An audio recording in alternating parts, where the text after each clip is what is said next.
Blades fans, subscribe to Blades Ramble. Up the Blades.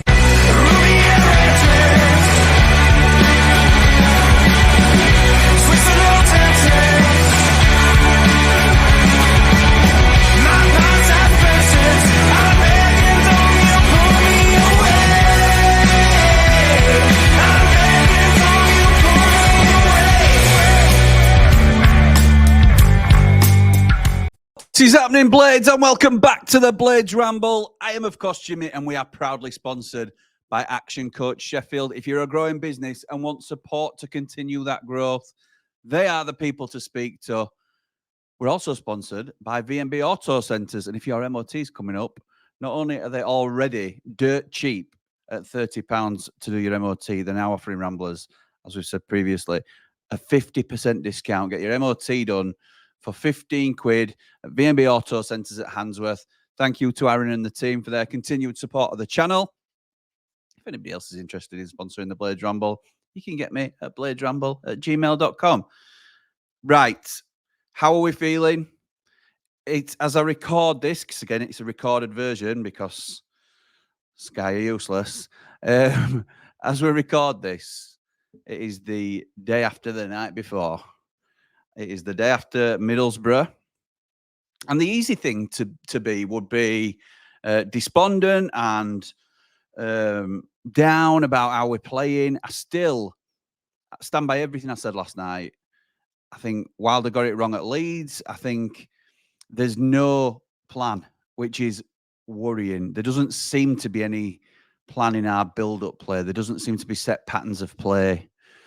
There doesn't seem to be any real threat from set plays, which we should have a much stronger threat from set plays with the not only the height in the team, but the talent that we've got in terms of taking the free kicks. There seems to be no intensity to our play, and that really irritates me because we've always said and we've always accepted the fact that we're not going to sign the best players. It's very rare that you get an element and die that comes through naturally and lights up the lane.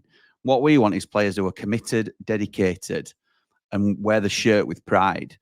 And that just doesn't just come from an Alfie Gilchrist last-ditch tackle, which again was brilliant, by the way. I thought the defence played really well yesterday, despite some contrasting opinions on it.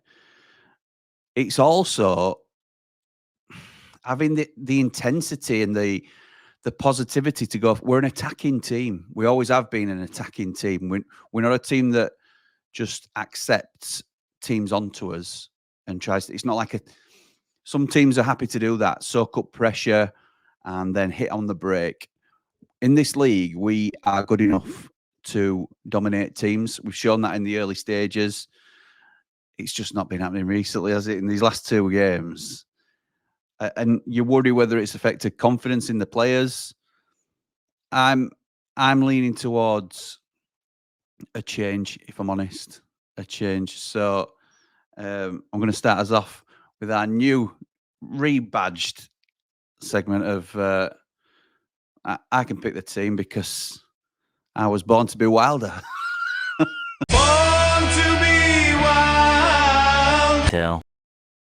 So this is for all of us that think we can pick the side, because we all do. We've all got an opinion, and ultimately it's Wilder's job to get this right. And I can't dig him out too badly because ultimately it's on the players as well. The players have to perform. Sam McCallum got a chance, didn't really do it. Sidney Peck got a chance, didn't really do it. So this is my team, and I want to know your teams as well. But this is my team. I'm obviously going with Michael Cooper in goal. I'm going with what I believe to be our best back four. Now I'm always up for putting Reece Norrington-Davies in. However, I'm going with Alfie Gilchrist at right back. I'm going with Harry Souttar on the right side of defence, and Anel Ahmedhodzic on the left, and Harrison Burrows as left back. As I say, I can be persuaded to put Reece Norrington-Davies in. I'm not overly precious about that. Vinny Souza comes back into the middle with Ollie Arblaster. Although we didn't really see the best of them at Leeds, I think prior to that, they've worked really well together this season. Hopefully, Ollie Arblaster, who it was rightly pointed out in the comments from the debrief yesterday, by, I think it was David that said, why is Ollie Arblaster protected from any criticism? He's not. He is a young lad, but he's the captain of the club, and you have to take that responsibility on the chin. He's not played well the last 2 games. I think the big occasions, unfortunately, have got to him. And you're going to get this with younger players. There'll be inconsistencies. I understand that. I just hope he gets back to the form we've seen previously from him. So it's him and Vinny Souza in the middle. In the midfield, we've got no Gus Hamer. Gus Hamer is out, suspended. He picked up his 5th yellow card against Middlesbrough. So they're my 2 sitting. Either side of those a little bit further forward, I'm going Raksaki on the right and Andre Brooks on the left. This is my team, remember. This isn't the team I believe that will play, but that's the way I'm playing. 2 wide men, hoping that Andre Brooks can get to the byline and look to cross. Raksaki to be a little bit more fruitful with some of the great runs he goes on, but obviously it's end product we're after as well. And up front, 2 strikers. 2 strikers. I thought about this Kiefer Moore call. Some of you will disagree completely, and I understand. It's absolutely fine. I'm still on the Moore train. People all over the world, join hands. Join the Moore train. The Moore train. I think the reason he's been struggling for output in terms of goals, and then latterly, over the last couple of games, he's been struggling in terms of performance, is that he's isolated up top. Raksaki is not a type of player that will get the ball and cross it into the box for Kiefer Moore to win in the air. He will dribble it into the box. And if it ricochets off, then Kiefer Moore's got to be there in and around to react to it. Similarly, on the left-hand side, if it's Gus Hamer, which it usually is, he cuts inside, doesn't look to cross particularly. He'll usually try and have a shot. Callum O'Hare is just buzzing in and around, getting knocked off the ball here and there. So Callum O'Hare is the one to get a rest in my team. I want to know how Kiefer Moore can do with a genuine partner next to him. Rather than Brewster in the 10, have Brewster run beyond him when he's coming deep to win flick-ons and just try something a little bit different. That's what I'm hoping for anyway. Whether it works or not, I'm not sure. A lot of people will drop Kiefer Moore for this game. You can make that argument comfortably because of his recent performances. But I thought about it because looking at Latte Lath for Middlesbrough last night, he went 10 games without scoring a goal for him after something like 9 goals in 7 before that. They dropped him last night to relieve some of the pressure, really. He came on and he scored a beaut, didn't he? A good goal to beat us. Although it could have been more than one, if we're honest, if it weren't for the defence and Michael Cooper, in my opinion. So, yeah, that's my team. Let me know what your teams are below, because if you'd have asked me before Leeds, I'd be really confident going into this game. And now we don't know what to expect, do we? I've titled the thumbnail, Must Win, because I think if we are going to stay in the hunt, particularly for automatic promotion, we need to be winning and recovering and getting back to winning ways this game.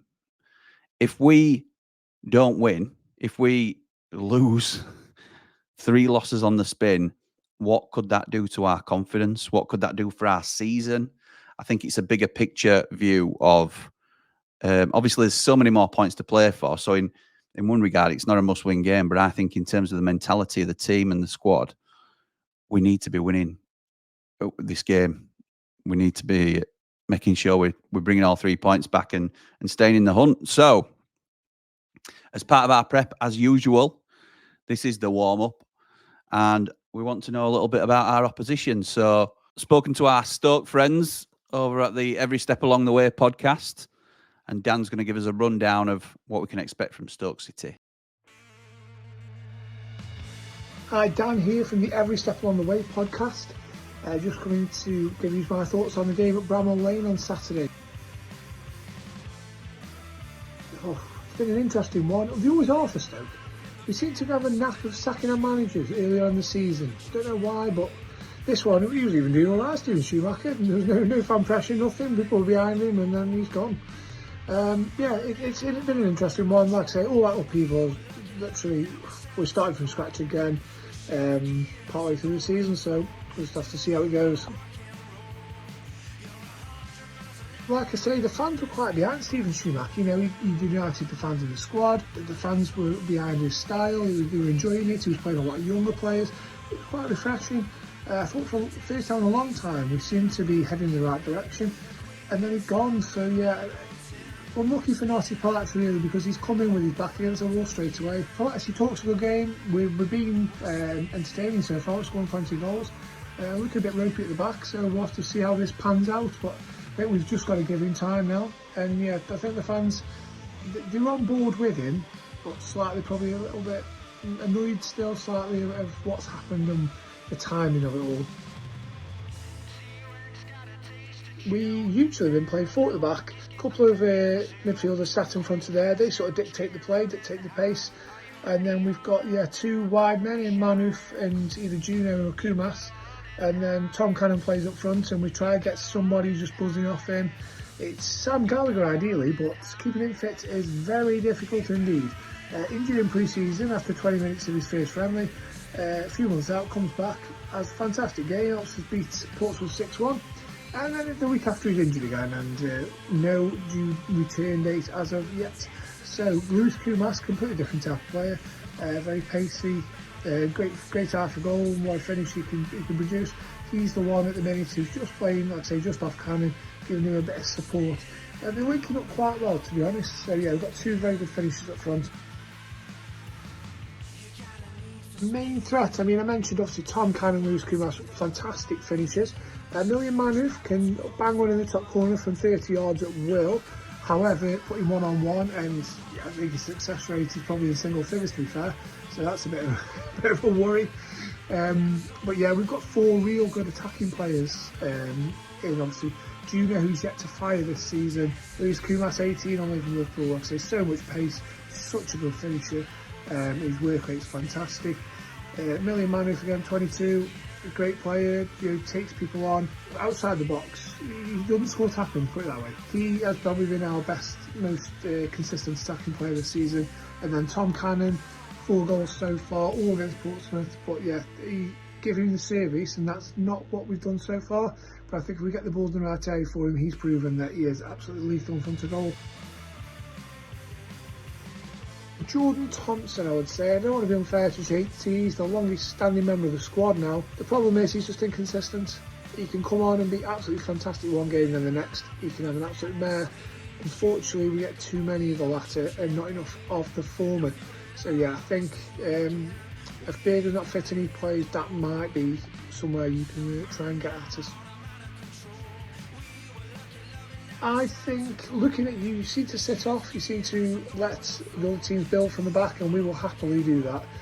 Yeah, the manager is all about us retaining the ball, and therefore sort of having played the game on our terms. I think we'll do that if you do obviously then, when we get the final third, you seem to be quite good at winning it back and hitting people on the break. If you do that, you attack with numbers, our defence and our midfield are very good at panicking. So they should have proved that on Tuesday night against Bristol City. And if you do that, you say just run at us direct, straight down the middle, and you will get joy.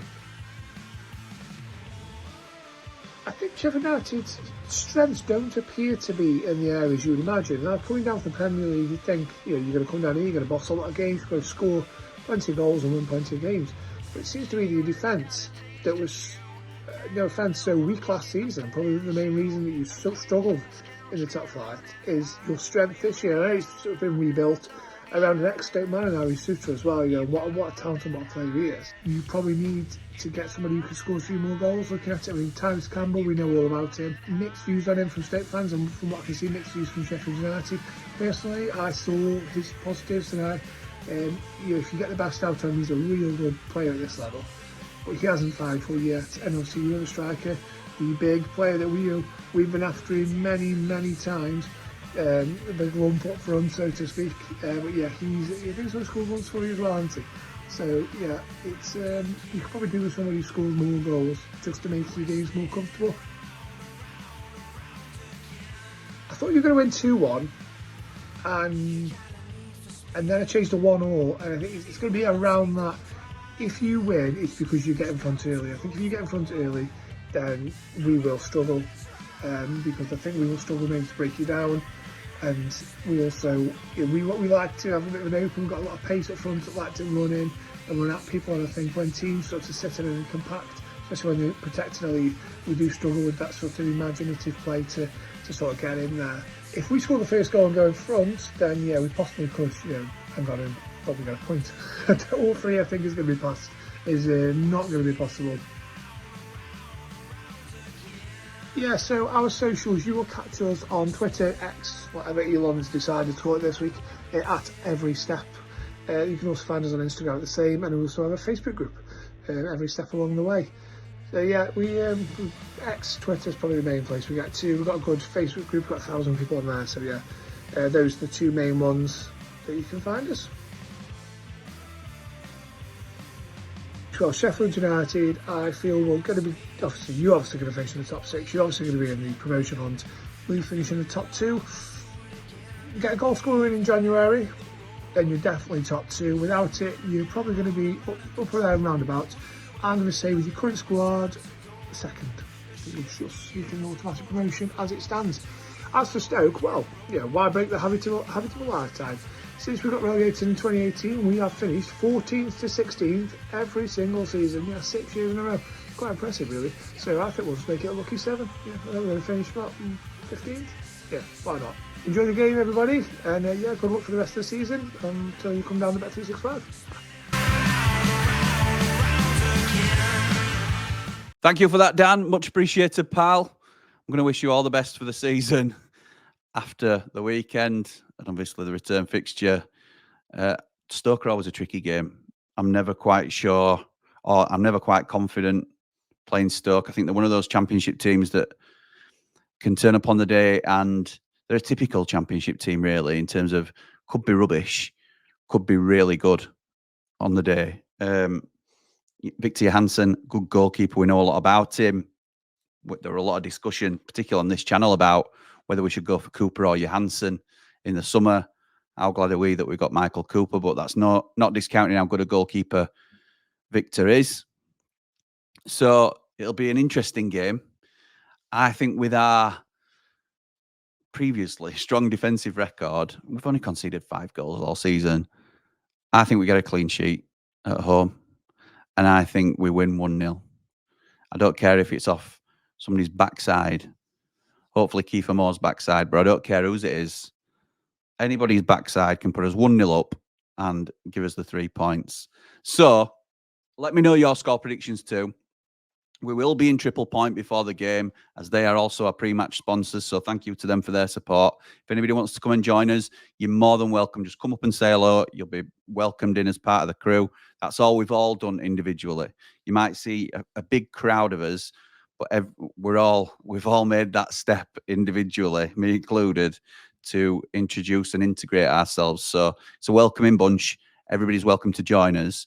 And as part of our prep, and as part of lifting the mood around Bramall Lane, I'm going to play our latest track from Disco Dave. So this is the longest one he's done for us, but I'm going to play it anyway because I love it. It's ridiculously catchy.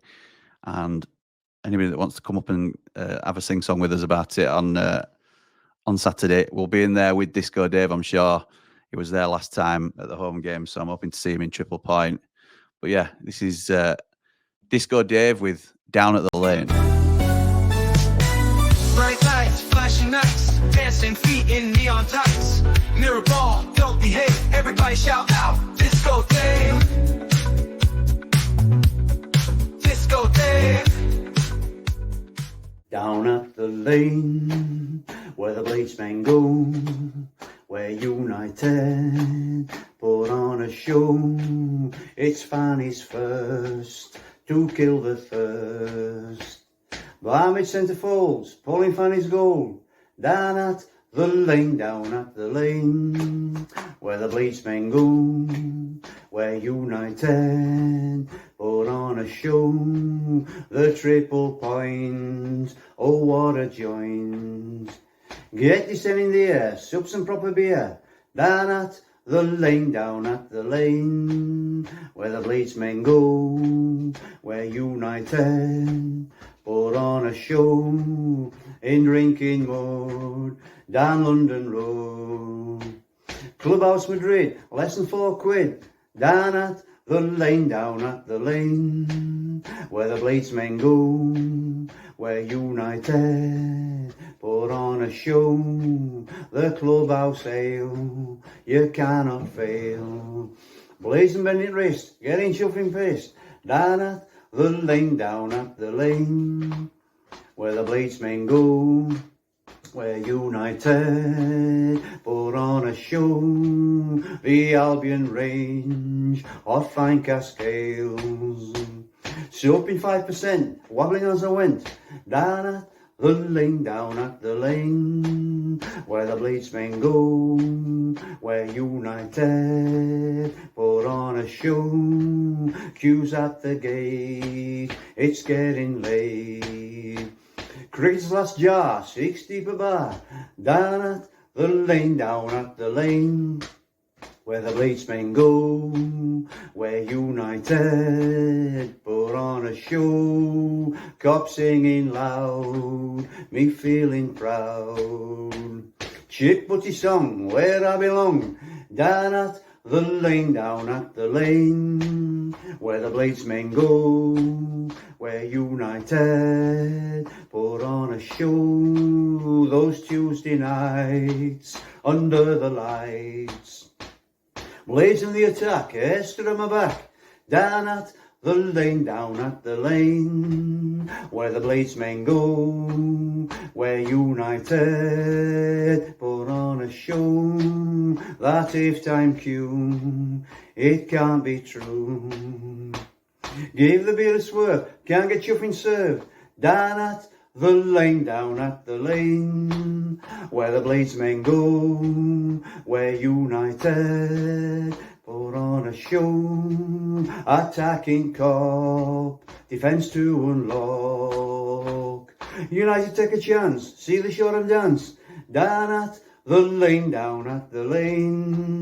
where the bladesmen go, where United put on a show. The Blades are through, score number 2.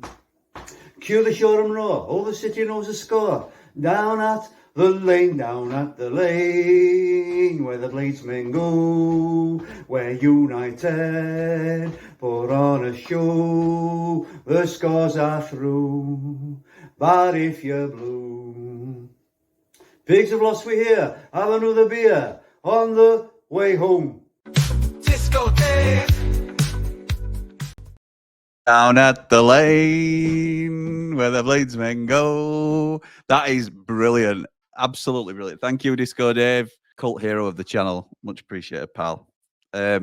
Yeah, so get your comments in down below. Let me know what you thought of Disco Dave. Let me know whether you think we can turn it around against Stoke at the weekend. Fingers crossed. And we'll see. We might see you down at Triple Point, whether we're drowning our sorrows or or anything else. But for now, come on, you red and white wizards. Up the blade!